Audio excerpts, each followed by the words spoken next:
picture I could see if I just close my eyes.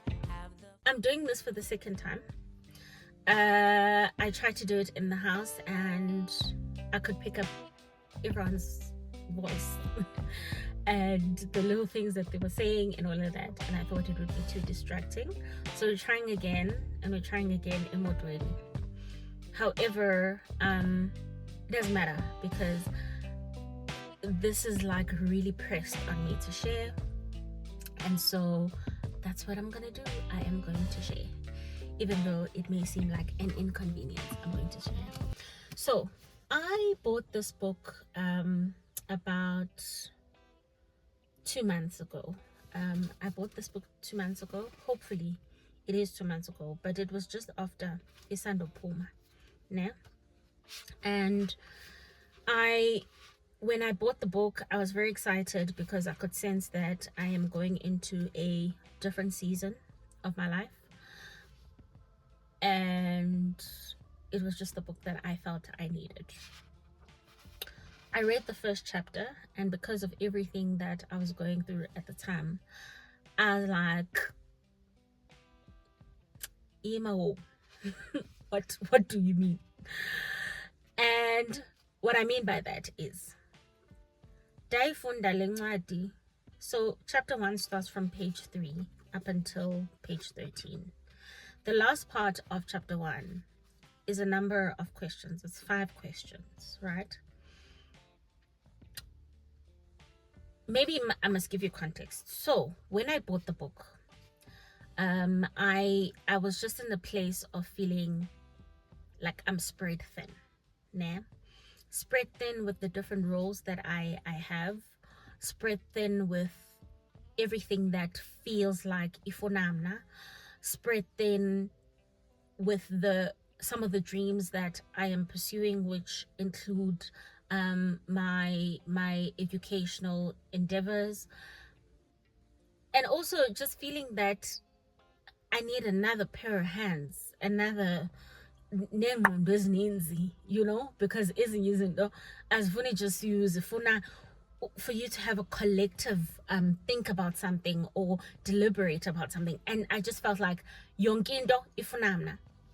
So reading the first chapter already for me felt okay. I didn't end at the first chapter. I think I stopped after chapter 3, where she speaks about fear, all the emotions, and I was like, it's too raw for me. Too raw must mean. Now, some time has passed. I have implemented some things that have tried to lessen the load on me, and I decided to go back to reading the book. And I only went back to reading the book today, which is what's the date today?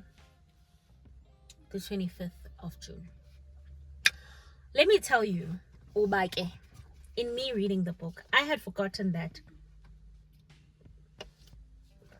chapter 1 has these reflective questions, 5 questions, right? And I'd forgotten about them. But I thought, wouldn't it be interesting to reread my answers and see if I would still have the same answers 2 months later, and also just reflect on the answers themselves. You know, would I want to change anything? Would I want to keep the answers as they are, or would I say no, that's not true anymore? And so what I want to share with you today is not only on the power of reflection, but it's powerful what happens to you when you truthfully reflect on where you are mentally, emotionally, so mentally would be psychologically, spiritually, physically. Just reflect, financially, reflect on where you are. And then ask yourself some really tough questions about where you are. It's amazing what can come out of that. So the first chapter is on vision, né? And I will not speak about everything that she speaks about, but I'll just speak on the questions themselves. And I'd highly recommend, if you don't have the book, please get it. Get it if you want someone who may seem like they're tough in telling you the truth, but it's a truth that you need to hear, and it's truth that you need to confront in order for you to make different choices if you don't want your life to remain where it is. So the first question is, looking back at the goals you didn't achieve this year, what were the main reasons you couldn't get there? Some of the questions, I'll read the question, but I may not give you the answer fully that I've answered, because it's quite personal, but wherever I can share, I will. So that's the first question, right? And my response was, the things that I feel have held me back were: 1, a lack of self-belief; 2, a lack of discipline; 3, a lack of accountability. And then I said, additionally, it's also refusing to put myself out there, which this video clearly tells you, Uba, that's a thing. Not wanting to put myself out there, and also the fear of failure in public. And that's related to so many things that God has been saying I must do, but they all require for me to be front facing. And I'm just like, and you know, it's true that God places you in seasons and times where he must hide you. However, there are also seasons that require for you to step outside of the hiding. And let me tell you, I have been comfortable there by hiding. So that's the first thing. And do these things still hold true? Do I think that these are the things that have held me back? Absolutely. I would add, having had time to reflect, reflect. Having had time to reflect, I would add here that foundationally, all of these things are very much connected to the struggle of being comfortable with greatness, being comfortable with my own greatness, being comfortable with how big God's dreams are for me, and believing that those dreams, his dreams for my life, can be mine too, and then starting to walk according to that. I think foundationally, everything that I have done, whether it's a lack of self-discipline, or lack of believing in myself, or even not being accountable, it all stems from the fact that it's a sense of self-sabotage of some sort, that I'm just like, my life can't be that big, you know? And this makes me actually reflect in one of the things that I have been talking about a lot in the past few months, which is that I don't know whether it's a poem or what, but that speaks about our greatest fear is not that we are inadequate, but our greatest fear is that we are powerful beyond measure. I don't think I fully understood that entire poem until the season of my life where I have been forced to confront my greatness and realize, Indobana, the thing that I have feared most is not being mediocre. The thing that I have feared most has actually been being great. Because being great requires for your greatness to be experienced by the world. It requires for you to be disciplined. It requires for you to be accountable, and not just accountable to yourself or to God, but to be accountable to people who are called on your path, or I'd say people who are connected to your destiny, right?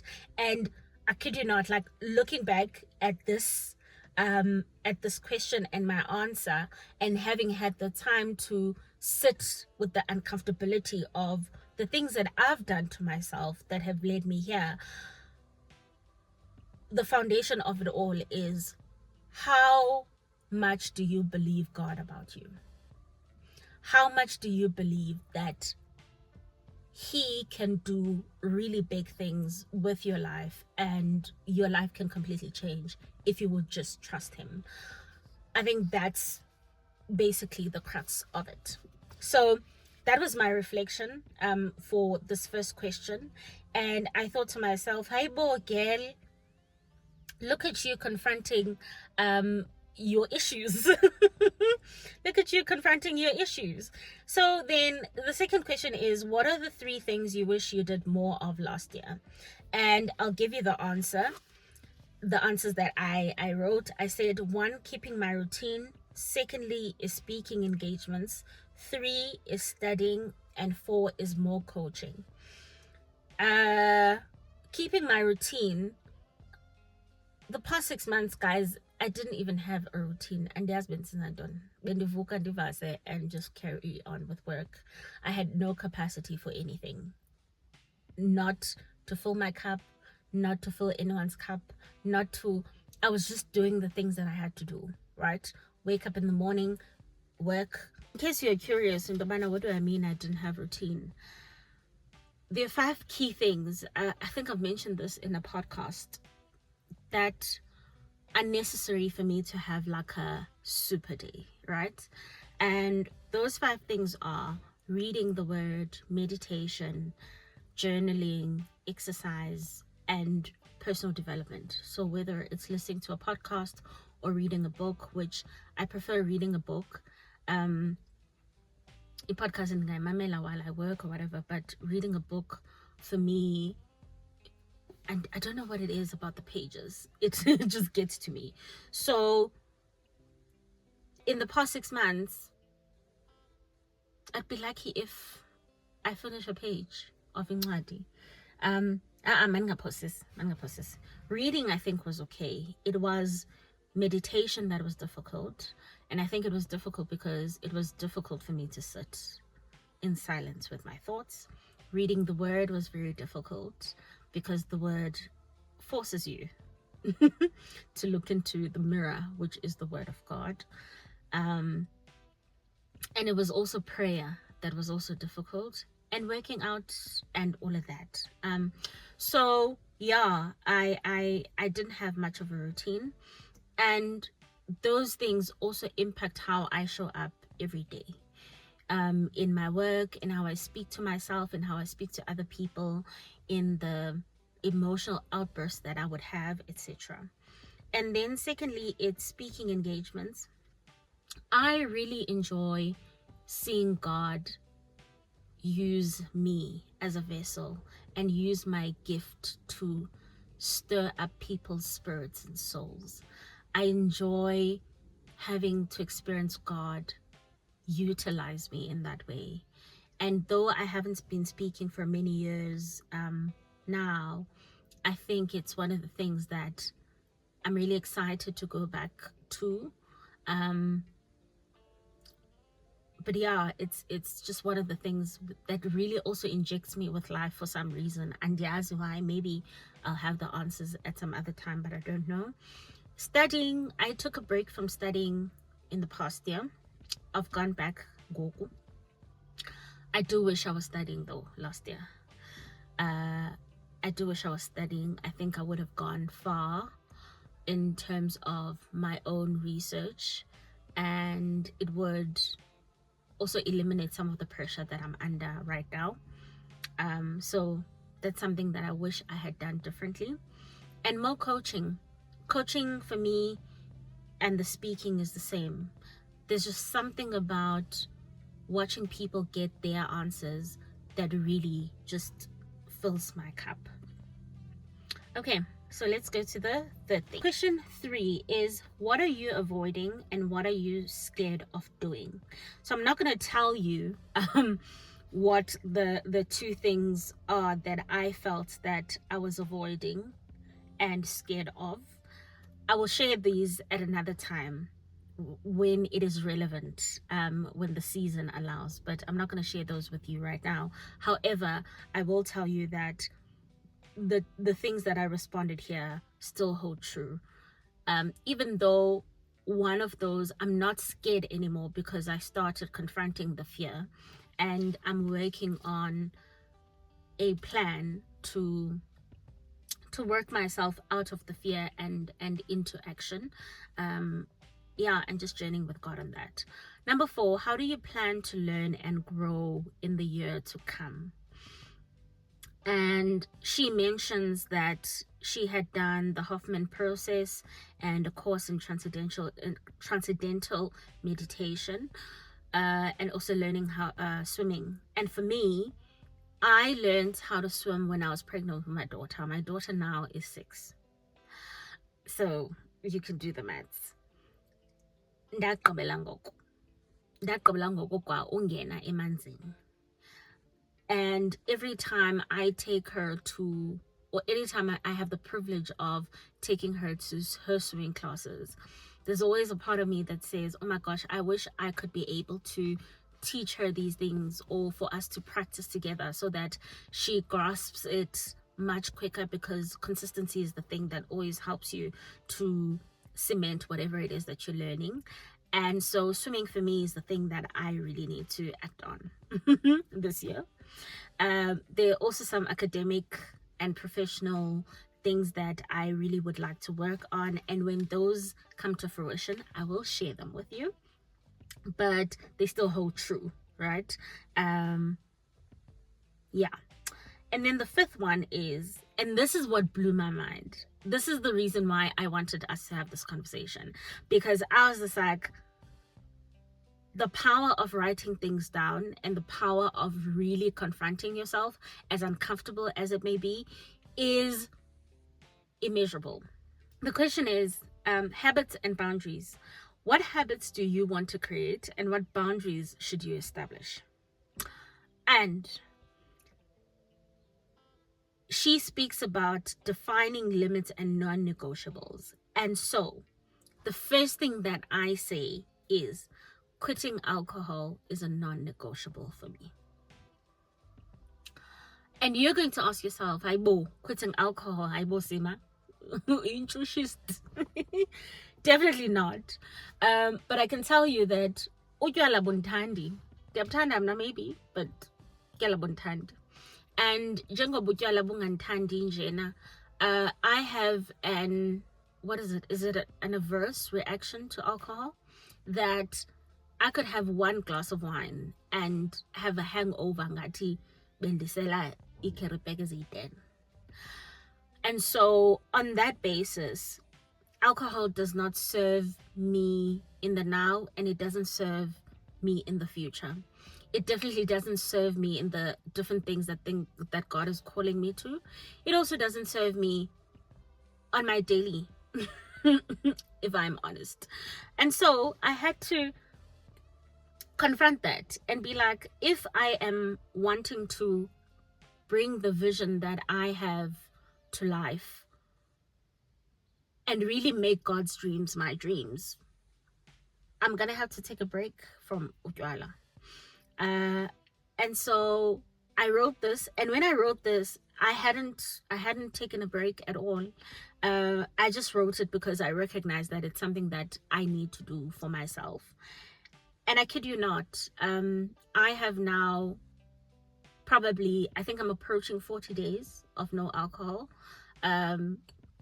I'll put in the exact number of days because I have an app that's tracking. But yeah, I wrote it down. I didn't think about it. And then randomly I decided on that whatever day that today is my last drink, and that was that. So that blew my mind. And then I say reading and writing more. I think with reading, I generally am reading 2 books at a time. And for a very long time, I was reading Start With Why. I was rereading it. And oh, Sana, it felt, I don't know why it was so difficult, but it felt like, I can't even describe it. But I now realize in Dobana, it's because in many ways my why had been tainted. And so anytime I was reading that book, I was having to be very uncomfortable with myself and uncomfortable with some of my choices, uncomfortable with just where I am. So it was very, very difficult. But now I've gone back to reading more.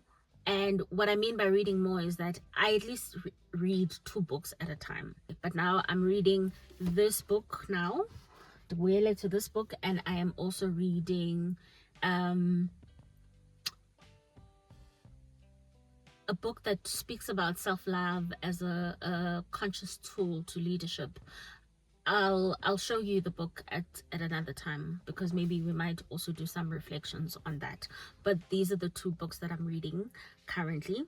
I started reading that book while I was finishing off Start With Why, and so Jengman Kalalena, I'm continuing with that book. Writing more. I've written 2 pieces in the past 2 months. Not great, but it's better than not writing. I can tell you that. People who know me and know me well will tell you that I love writing. I was the girl who used to sit outside ndibale instead of playing with other kids. I was always just scribbling on paper. So writing for me is not just therapeutic. It's beyond just being a gift. It's an expression of everything that I am. And so if I'm not writing, you must know kukunda off, and kudala kukunda off. And now I'm working on that thing off. And then the other things are personal, so I won't share those, but at the same time, it's not that I'm not going to share them now. I'm not going to share them at all. I'm just not going to share them now. The last thing that I want to mention is the boundaries part. So there are 3 things when it came to boundaries that I felt I needed to establish 2 months ago.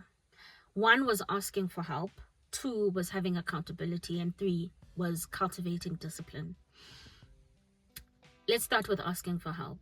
So in the midst of all of the different roles that I played, being a student, being fully employed, I had slightly taken a break from business, which is why employment, but a full-time mom, a full-time wife, etc. I was struggling, and we had a helper that was coming in 2 days a week, and within a few months I was like, this is not going to work. It's not going to work because I am having to do a lot, and I still have to attend classes, I still have like group sessions, and I still have to submit assignments and all of that. So in December, I'm burnt out. Work requires for me to go to lengths, right? And I was just like, you can't enter off. But it was difficult for me to think about getting a full-time helper, because I thought we would be able to get that when we are in a bigger house and all of that. But sana ndifanguku. So one of the things I had to do was have an uncomfortable conversation with myself, have an uncomfortable conversation with my husband, and then get on to business. And that is what we did. And so I got a full-time helper. Praise God. And so that's asking for help.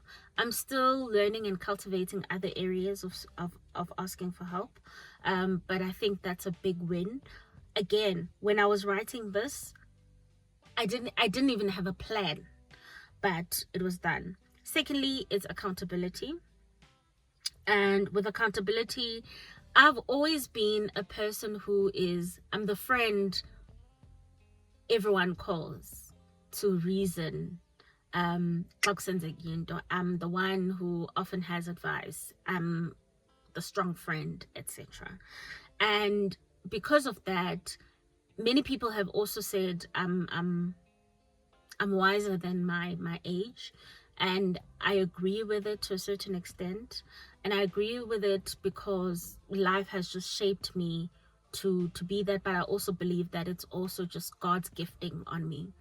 Having said that, being gifted with that also meant I am also hyper independent, and so I've never really had people I've had mentors, not necessarily because I asked them to be mentors, but they were mentors at a distance.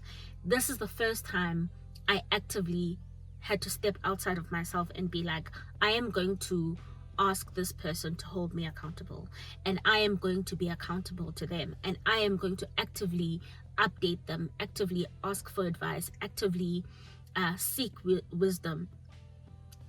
It's not something that I naturally would do. Now I would work things out with God and with myself because of the hyper independence. And so it is a combination of help, but it's also accountability, because many of the things that I'm sharing with you that I have actively done, even quitting alcohol, for example, I said to my mentor, I think this is something that I just need to do. And not because alcohol is like a problem, but it's just something that is necessary for me to do, because what God is calling me to, and that version of me requires that, you know. And so I am keeping to that, to that promise that I've made to myself, but I'm also accountable to someone else, outside of just my relationship with God. And I think that's really, really important. And then with discipline, I suppose it also connects to keeping with routine, doing the things that you know you need to fill yourself up in a day, and being able to say what you say what you're going to do, and do what you say. I have been doing 5 a.m.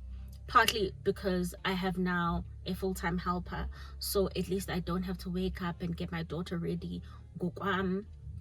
Osisi helps with that in order for me to be able to do that.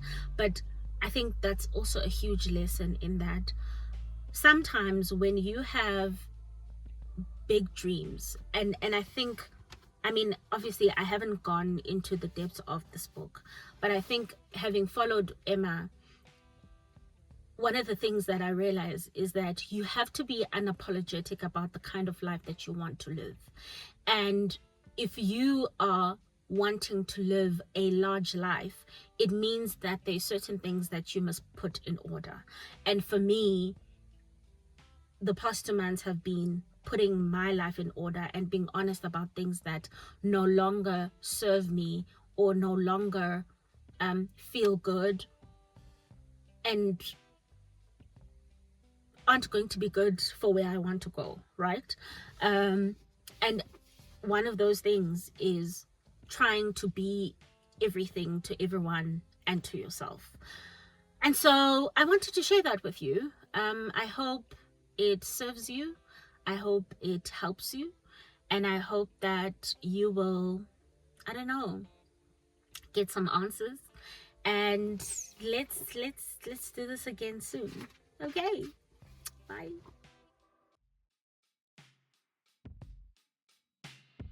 Up and leave. Take a lot of courage just to live out your dreams. Bigger picture I could see if I just close my eyes.